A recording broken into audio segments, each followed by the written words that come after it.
પૂજ્ય રામબાપુ, કેપી સ્વામી, સૌ સંતોના ચરણોમાં જય સિયારામ. કોઈનો નામ ઉલ્લેખ ન થાય માફ કરજો. સીતારામ બાપુ બધા એવા મહાન સંતો. આપણા માની પ્રદેશ અધ્યક્ષનું, રાષ્ટ્રીય પૂર્વ અધ્યક્ષ, ગૃહ અને સહકારિતા મંત્રીની ઉપસ્થિતિમાં સન્માન યોજાયું હોય અને એમાં આપણા સંતો એ રૂડા આશીર્વાદ આપવા આવે, આથી સારું ભાજપ માટે કાંઈ હોય જ નહીં.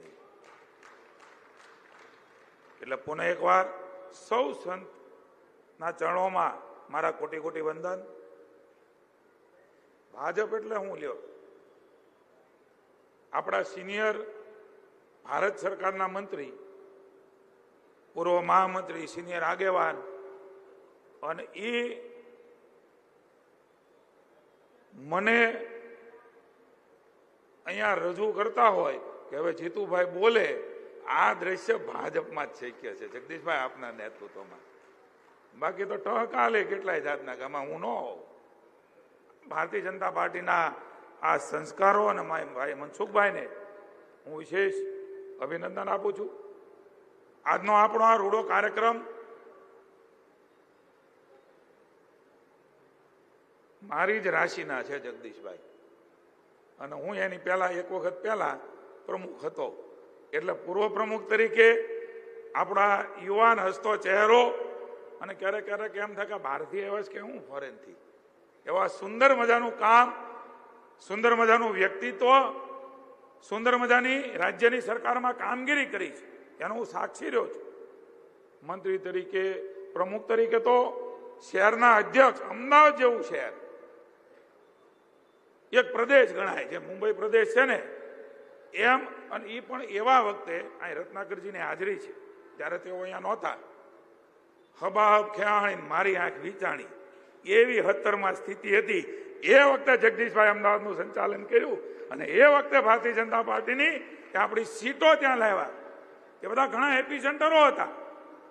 ભારતીય જનતા પાર્ટીનું મૂળ જેમણે મજબૂત કરવામાં ખૂબ મોટો સિંહ ફાળો રહ્યો છે. પ્રદેશમાં સેલના પણ કન્વીનર રહ્યા છે.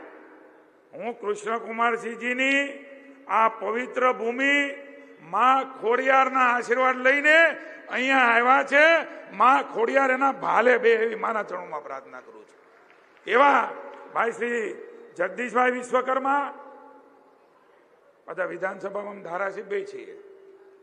આપણા સંગઠનના માં કહી શકાય. એનો વાત્સલ્ય ભાવ, સમાન ભાવ, સંગઠન મહામંત્રી તરીકે ઘરબાર છોડીને રાષ્ટ્રીય સ્વાહા, એ વ્યક્તિ ઘડતરથી ભારતનું ઘડતર, દેશનું ઘડતર. આરએસએસના પ્રચારક તરીકે સમગ્ર જીવન ખપાયું છે, અને એમના સંગઠનના કુશળ નેતૃત્વમાં આપણે ઝળહળતી ચૂંટણીઓ પણ ફતેહ કરી છે. એવા આદરણીય રત્નાકરજી હમણાં જ વાત કરી કે તબિયત 17-15 હોય તોય ભારતીય જનતા પાર્ટીના નેતા આવતા હોય, કાર્યક્રમ હોય એટલે પરસોત્તમભાઈ હોય ન હોય. એવા આપણા લાડીલું નેતૃત્વ, કોળી સમાજનું માત્ર નહીં ગુજરાતનું ગૌરવ ભાઈ શ્રી પરસોત્તમભાઈ, આપણા સાંસદ અમરેલીના આદરણીય ભરતભાઈ, ભારતીય જનતા પાર્ટીનું મને યાદ છે આપણા દિગુભાઈ હાજર છે.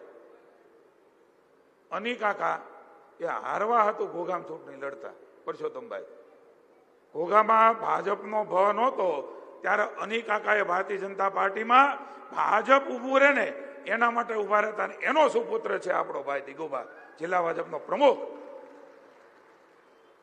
અને આ કાર્યાલયના નિર્માણમાં ઘરનું ઘર નરેન્દ્રભાઈ બનાવ્યું. બોલો, હવે ભારતીય જનતા પાર્ટીએ અમિતભાઈના નેતૃત્વમાં શરૂ કર્યું હતું કે ઘરનું ઘર ભાજપનું એવું હોય. આપણું ઘરનું ઘર જેમણે બનાવ્યું છે અને એમાં આપણે બધા બેસવાનું છે. એવા કાર્યાલયના ઉદઘાટન પ્રસંગે ભાઈ દિગ્વિજયસિંહે પણ વાત કરી, મહેન્દ્રસિંહ, રઘુભાઈ, પરમ પૂજ્ય શંભુનાથ બાપુ, આપણી સવૈયાનાથની ગાદીના મહંતશ્રી, ધારાસભ્યશ્રીઓ, ભાઈ શ્રી ભીખાભાઈ, ભાઈ શ્રી શિવાભાઈ, ભાઈ શ્રી ગૌતમભાઈ, ઠેઠ સુરતથી આપણી વચ્ચે આવ્યા છે. આપણો યુવા મોરચાનો અધ્યક્ષ પણ હતો ભાઈ શ્રી દેસાઈ, સન્માની મંચ, આપ સૌ. ભારતીય જનતા પાર્ટી એટલે શું મેં મારા માટે કીધું ને એ તમને લાગુ પડે. 2 વાગ્યાના બોલાવ્યા હોય અને 5 વાગ્યા સુધી ભાજપનો કાર્યકર્તા બેસે, કેટલું કમિટમેન્ટ છે.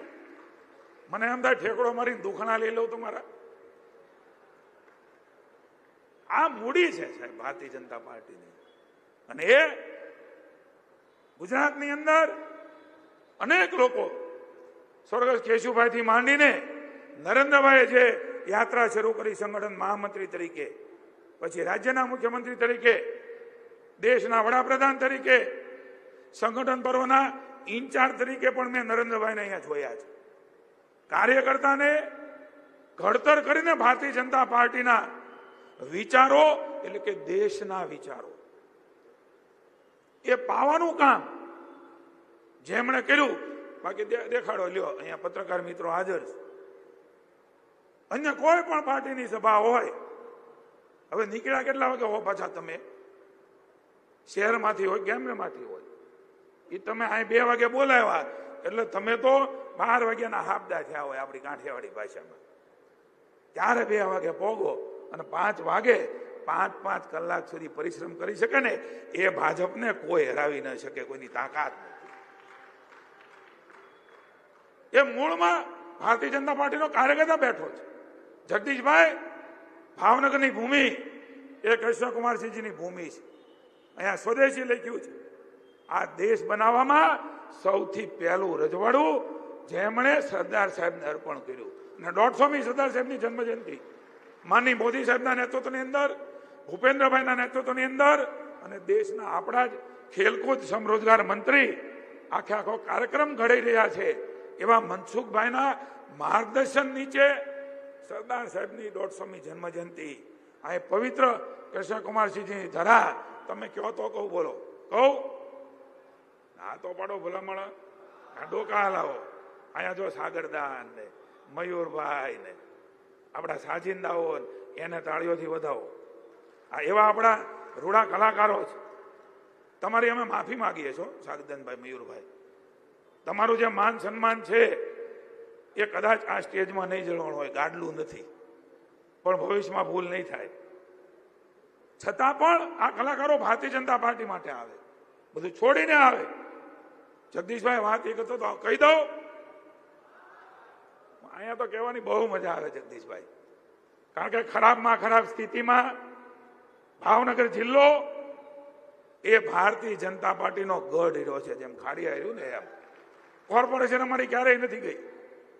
95 થી હળંગ, અને જિલ્લા પંચાયત, તાલુકા પંચાયત, નગરપાલિકા 25 વર્ષથી હોય અને તો પણ એનું તણખલું ન કરે એવા કમિટમેન્ટ સાથે પ્રજાની સાથે ભાજપના કાર્યકર્તાઓએ નાતો બનાવ્યો છે. કહી દઉં ને, તમે બધે ચિંતા કરજો. 18 જિલ્લામાં ગયા છો, ભાવનગર જિલ્લાની ચિંતા ન કરતા આપ જે આદેશ આપશો, હું અમારા કાર્યકર્તાઓ એ સીધો લોકો સુધી પહોંચાડીને કમળમાં એ આપણા બૂથોમાં અમે ખીલવીને રહીશું. સાચું ભાઈ? એમ ન હોય. ભાવનગરની ભૂમિ છે. અહીંયા માં ખોડલ બેઠી છે, અહીંયા આપણો બાવલીઓ બેઠો છે, બજરનાથ બાપો, સંતોની ભૂમિ છે. 2 હાથ ઊંચા કરીને જગદીશભાઈનું માત્ર સ્વાગત લેવા નથી આવ્યા, આપણને ઢંઢોળવા આવ્યા છે. ચૂંટણી છે, હાબદા થાજો. આ વિરોધીઓ ટૂંટા કરતા હોય એને ભોંય ભીતર કરી દેજો. આ તાકાત એ આપણામાં પડી છે, કાર્યકર્તામાં પડી છે. 2 હાથ ઊંચા કરીને જગદીશભાઈ એ પરિશ્રમ કરી રહ્યા છે. 18મો જિલ્લો, વિચાર કરો. હજી તો આપણે એમ થાય કાયલ બન્યા છે, માઇન્ડ 2 મહિના થયા છે. અને 18 જિલ્લામાં પ્રવાસ કરવો, કાર્યકર્તાની વચ્ચે મળવું, જોવું, ત્યારે 2 હાથ ઊંચા કરીને કચ કચાવીને હમણાં અમિતભાઈ આપણી વચ્ચે આવવાના છે. હું તો એમ કહું કે એવા કચ કચાવીને હાથ ઊંચા કરો કે અમિતભાઈ આવે ને તો એને વાઇબ્રેશન આવે કે પેલા ભારત માતાને જય કેવી બોલાણી છે. ભારત માતા કે. કોઈ બાજુમાં બેઠા હોય અને કદાચ હાથ ઊંચા ન કર્યા હોય તો અત્યારે હું કહું છું બાજુવાળાને હમ પડખેવાળા કોણી મારજો, એના હમ લાગવું પડે આપણને. બધા પ્રેમથી આપણી મા ભારતી, જેના માટે નરેન્દ્રભાઈ, જેના માટે અમિતભાઈ દિવસ રાત એક કરી રહ્યા છે, નડ્ડાજી, અહીંયા ભૂપેન્દ્રભાઈ, જગદીશભાઈ, એવો જયઘોષ કરીએ, જગદીશભાઈને વિશ્વાસ અપાવીએ કે જગદીશભાઈ તમે ભાવનગરની હામું નહીં જોતા, એનો અર્થ એવો નહીં, માર્ગદર્શન આપજો, પણ અમે પરિશ્રમ કરીને પરિણામ લાવીશું. ભારત માતા કે, ભારત માતા કે, વંદે વંદે વંદે. હમણાં અમિતભાઈ ક્યાંથી આવે ખબર છે? ક્યાંથી આવે છે? ક્યાંથી? ક્રાંતિકારીની ધરતીમાંથી આવે છે, અને જેના રજવાડા હતા એ દઈ દીધા એવી ધરતીમાં આવે છે. બિહારમાં આમ થઈ જશે. બિહાર તો બહુ ખરાબ રાજ્ય છે.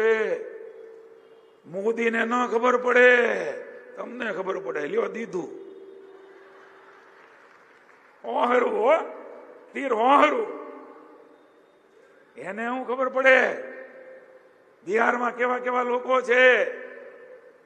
હવે બિહાર હોય, ગુજરાત હોય કે ભારતના અન્ય રાજ્યો હોય, કેન્દ્ર શાસિત પ્રદેશ હોય, હવે પ્રજાને ખબર પડે છે કે નરેન્દ્ર મોદી એક જ વિકાસ કરી શકે છે.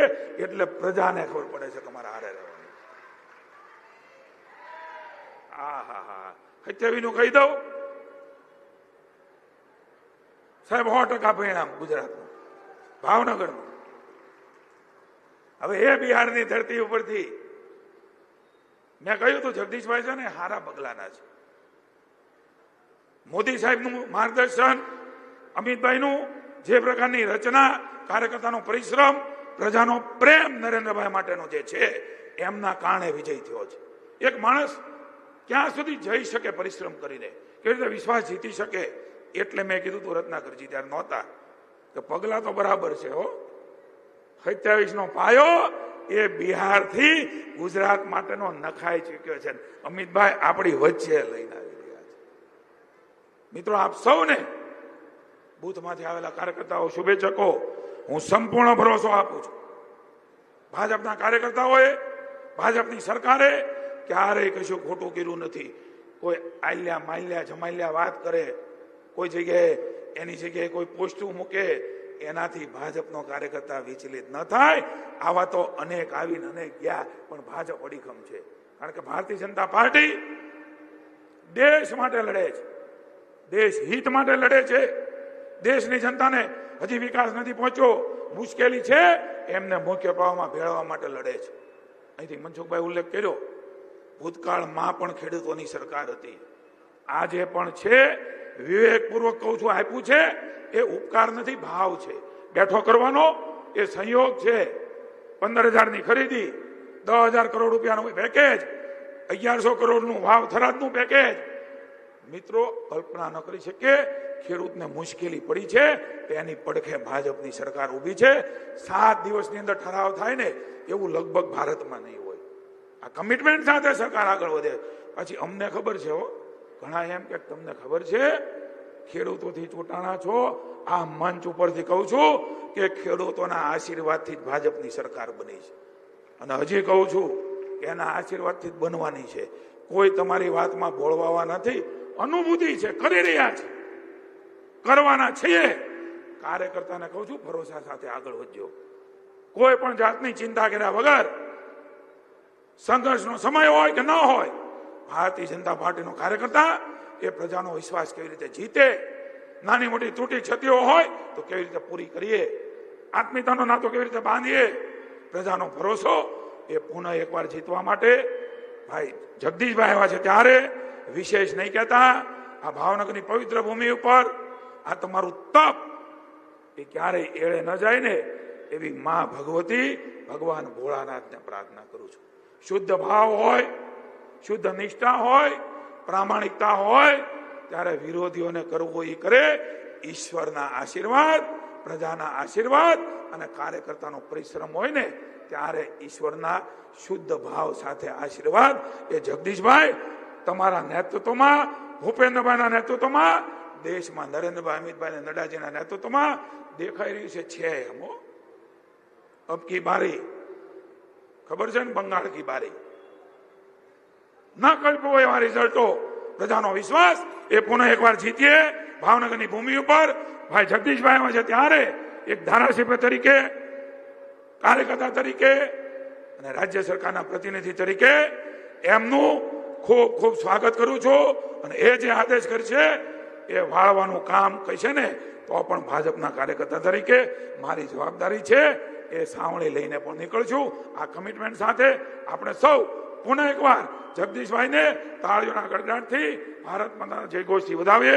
ભારત માતા કી જય, વંદે માતરમ, જય જય ગરવી ગુજરાત, જય ભાવનગર.